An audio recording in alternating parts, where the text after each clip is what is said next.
अरे गाँव भर के लोई कौन के आपस में ही तो लड़ा देले बा, हाँ लड़ा देले बा। तहरा आँखिया के काजर है जान झगड़ा करा देले बा, तहरा आँखिया के काजर है जान झगड़ा करा देले बा।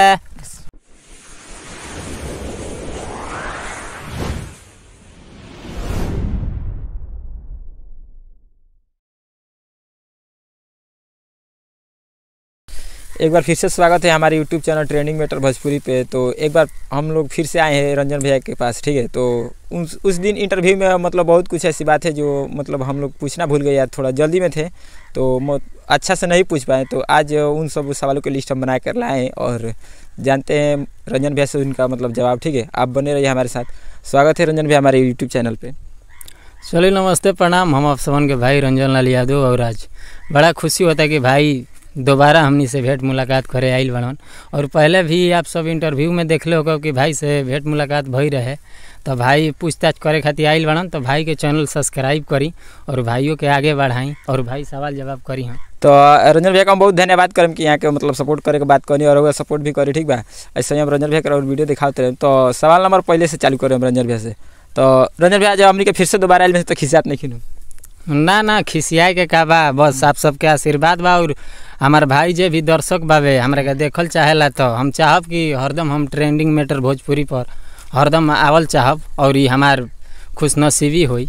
अच्छा, तो रंजन भैया से दूसरा सवाल हमने को पूछी सर कि रंजन भैया अपना वो दिन शादी के बारे में ना बतानी, शादी उदी हो गई बकार? ना शादी तो रुआ क्या लागत है माने अरे हमनी के भाई अब मान ली कि पब्लिक हमारे नहीं जानो, तो पब्लिक रउआ से पूछे के चाहते शादी हो गई कि ना, कन्फर्म रउआ मुँह से सुनाए के चाहते। जी तो अभी आप सबसे बता दी कि अभी हमार शादी उदी नहीं खे भाई। शादी नहीं खे भाई तो रंजन भैया के तो कौन गर्लफ्रेंड पाकल नहीं खे अभी, ठीक ठाक बा, बाकी अभी शादी नहीं खे भाई। तो शादी का मतलब दाढ़ी पका करे के बगा ना देखें। पब्लिक के आशीर्वाद प्यार मिली और जब पब्लिक चाही कि हाँ अब रंजन लाल के शादी कर लेवे के चाही, तो हमारे दर्शक जब चाही तब हम शादी करब। अच्छा रंजन भैया का थोड़ा एक कदम अगर हट के हम पूछी तो कौन हो रहा है GF ना GF कौन प्यार मोहब्बत ये सब से हम दूर रही ले। अरे जैसे हर एक इंसान के मतलब लाइफ में कबो ना कबो ऐसा घटना होके करला तो पब्लिक जाने के चाहती है। जी तो पब्लिक के हम यह बतावल चाहब कि प्यार हम करी ले, पर अपना दर्शक से करी ले, अपना भाई बहन से करी ले, और जो भी हमारा के पसंद करेला उनका से हम प्यार मोहब्बत करी ले और आगे कुछ नहीं के। तो अच्छा, तो रंजन भैया के मतलब अपना दर्शक से प्यार करना अच्छा भी बा। एगो सिंगर के बस दर्शक से प्यार रखे के चाहिए और ओकर मतलब मान सम्मान करे के चाहिए। तो रंजन भैया अगर हम अगला सवाल की बात करी तो अपकमिंग वीडियो होली क्या वाली बगा? जी अभी होली के हमारे लगातार गाना आइला जौन के हमारे गाना हिट भई रहा झगड़ा, तारा आँखिया कजरा जान झगड़ा करा दिले बा। वही पर हमारे गाना आइल बावे कि होली में झगड़ा करा दिलू। तो ये गाना का वीडियो भी हो चुकल बावे और WR म्यूजिक पर रिलीज भी हो चुकल बा। तो ये वीडियो के आप सब अगर देखे के चाहतनी तो WR म्यूजिक पर आप सब सर्च मार सकतनी और देख सकतनी। अच्छा, जैसे कि रउआ अभी बताइए जैसे आँखिया कजरा झगड़ा कर दिल तो वो थोड़ा पब्लिक के गा के सुना सकतनी कि ना? जी काहे ना, हमारा तो 2 लाइन तो गुनगुना दी। जी एकदम सुनावल चाहब जी। तो यार गाँव भर के लोई कौन के आपस में ही तो लड़ा देले बा, तो यार गाँव भर के लोई कौन के आपस में ही तो लड़ा देले बा, हाँ लड़ा देले बा। है तो तहरा आँखिया के काजर है जान झगड़ा करा देले बा, तहरा आँखिया के काजर है जान झगड़ा करा देले बा। छोटा बड़ा सबके होला भके बेमारी धरा देले बा, हाँ धरा देले बा। तहरा आँखिया के काजर है जान झगड़ा करा देले बा। बहुत ही मधुर आवाज़ और गाना सुन के बस मन तो ये कर कि बार बार सुना रही, इतना मधुर आवाज़ हुआ भैया के। तो अच्छा रंजन भैया एक बात हम पूछे के चाहते नहीं रोज से कि जब मतलब ये गाना रुआ गई नहीं तो मतलब कैसन फील लागल? मैंने कि गाना हिट हुई या फिर मतलब सोचले रह नहीं कि इतना ज़्यादा गाना वायरल हो जाए?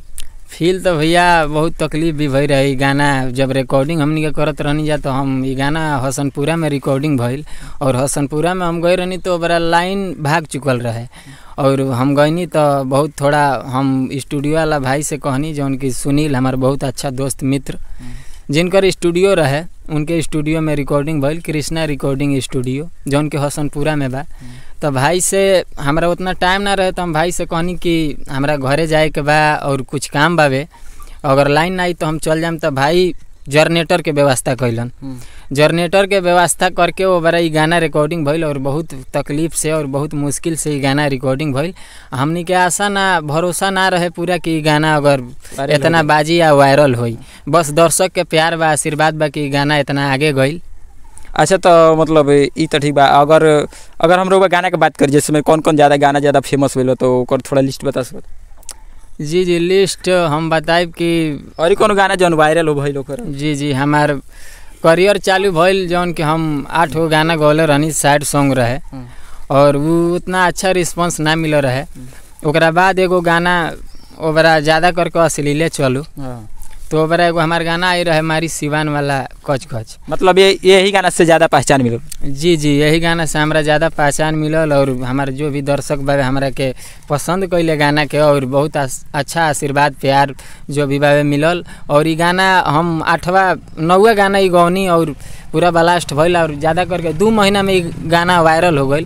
वो गाना का हम वीडियो कुछ ना करे रहनी, ऑडियो के इतना दुलार प्यार मिल रहे और इतना आशीर्वाद मिल रहे। चलिए ठीक बा, बहुत अच्छा। अगर मेहनत करते रहे ऐसे सफलता मिलत रही तो रंजन भैया अगर रउआ से हम बात करी कि राउर जितना गाना गइले बन रउआ उनमें से सबसे फेवरेट राउर कौन गाना अच्छा लगल जौन रउआ गइले होके? जी ज़्यादा करके तो हमारा फेवरेट हमारा सैड सॉन्ग लागेला। आपन गाना? जी हमारा सैड सॉन्ग लागेला काहे कि हम सैड सॉन्ग दिल से गाइले और कभी भी गाइब। हम जितना भी अश्लील गाना बा फटाहा गाना बा मार्केट के देख के आदमी गावेला और करेला, पर शौक से आदमी ना गावेला, स्थिति देख के करेला काहे कि हर इंसान एक खानी ना होलन। मतलब रउआ कहे के मतलब कि अगर गाना अच्छा प्यार अच्छा भी गाना के मिलो अब बिना अश्लील मैटर के तो रउआ उहो गा सकतनी हम। और हम कहल चाहब कि हर इंसान एक खानी ना होला काहे कि हर आदमी लव में ना होला, हर आदमी साइड में ना होला और हर आदमी का बोले अश्लील में ना होला। अच्छा तो रउआ एगो अपन जौन फेवरेट सैड सॉन्ग बा जौन रउआ बताओ अच्छा लगला ओकरा के थोड़ी 2 लाइन गुनगुना दी। जी एकदम गुनगुनावल चाहब। बोली गाना जौन कि हमार एगो दिल के करीब बावे जौन कि हमरे गाना ह। सुना दी पब्लिक तो ध्यान से सुने। रंजन लाल के कौन सैड सॉन्ग जौन उनका बहुत प्यारा बा हम सुनाए तो? जी एकदम सुनाई। तैयारे खुश रह तू दिल से दुआ बावे हो, खुश रह तू दिल से दुआ बावे हो, भोले प्यार में तहारा दगा बावे हो, भोले प्यार में तहारा दगा बावे हो, खुश रह तू दिल से दुआ बावे हो। बहुत ही मधुर आवाज़। अच्छा रंजन भैया केहू के मतलब टारगेट करके गावल गए रहे कि ऐसा ही? ना टारगेट केहू के ना कही रहे, जौन दिल के फीलिंग होला आदमी कहेला। और आपके मालूम भी हो कि हमारे जितना भी सैड सॉन्ग होला रंजन लाल खुद लिखेलन और आगे भी जो भी गाना होला तो रंजन लाल खुद लिखेलन। बहुत कमे गाना हो कि जौन हमारे मिथिलेशो भैया लिखले बानी और 1-2 गो राइटर वालों जो भी लिखले बावे। अच्छा रउआ से लास्ट सवाल हम पूछे के चाहते कि जौन अगर माता पिता के मैं पिछले इंटरव्यू में उनके रउआ बतैले रहनी कि माता पिता के बहुत सहयोग बा। जी तो अगर इंडस्ट्री में रउआ के जे सपोर्ट करे वाले जैसे राइटर डायरेक्टर प्रोड्यूसर जे भी हो गई तो ओकर मतलब कितना आदमी बना रउआ पीछे? मतलब डायरेक्टर का अपना थोड़ा नाम बता दी, राइटर वाइटर। जी बतावल चाहब कि जितना भी हमारा सपोर्ट करे वाला जे भी हमारा गांव के जितना लड़का वालों जे भी हमारे यार दोस्त बा गांव के हमारा पूरा सपोर्ट मिलेला। जे भी हमारे यार दोस्त बा बहुत हमरा के सपोर्ट करेला लो आ गांव के पूरा सपोर्ट मिलेला। और ज़्यादा करके मीरगंज में बात करी तो मिथिलेश भी हमरा के सपोर्ट करनी हर एक तरह से, जो भी बा शूटिंग भइल या रिकॉर्डिंग भइल या गाना लिखनी भइल हर चीज़ में मिथिलेश भी सपोर्ट करनी। और माता पिता के भी पूरा फुल सपोर्ट रहेला। और ज़्यादा करके हम सपोर्ट कहब कि जना लड़की के चलते आईनी हम वो लड़की के भी हम शुक्रिया कल चाहब काहे कि वो लड़की के चलते हम लाइन में आईनी। जी चलिए ठीक बा। मतलब ऐसे होला कि मतलब प्यार करके सबको बिखरबे ना करला क्योंकि स्वर भी जाला रोगा का एक मतलब ये आंसर।